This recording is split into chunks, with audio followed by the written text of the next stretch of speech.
최연소 민선 서울시장 무상급식 동대문 디자인 플라자로 기억되는 오세훈 전 서울시장이 또다시 시장에 도전하고 있죠. 오랜 기간 자책감에 시달리며 10년 만에 다시 나왔다는 오세훈 국민의힘 예비 후보를 뉴스피플에서 우종환 기자가 만났습니다.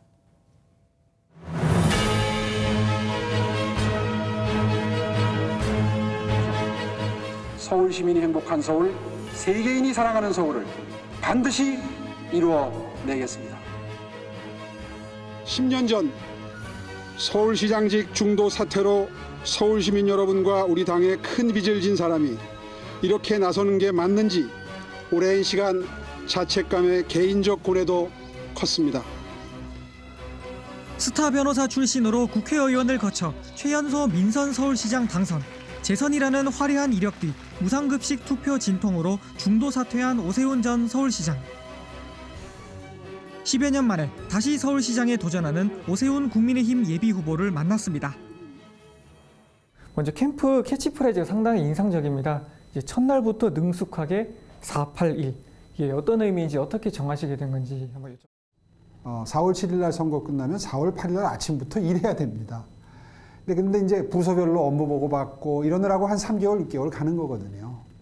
그리고 481은 4월 8일 날 아침부터 일한다의 일입니다.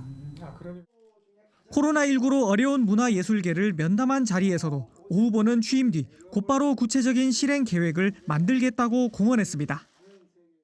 취임하면 한 달 내에 꼭 이런 자리 마련해서 실질적으로 여러분한테 도움되는 걸 바로 시행하겠습니다.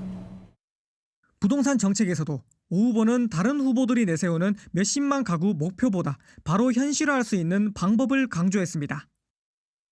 주택국에 도시계획국에 나뉘어 있던 공무원들을 일사불란하게 주택을 공급하도록 일을 하도록 만드는 것. 그래서 보통 때 같으면 인허가 기간이 두세 달 걸릴 것을 일주일 내에 해치우도록 하는 것. 일해본 사람만 할 수 있겠죠.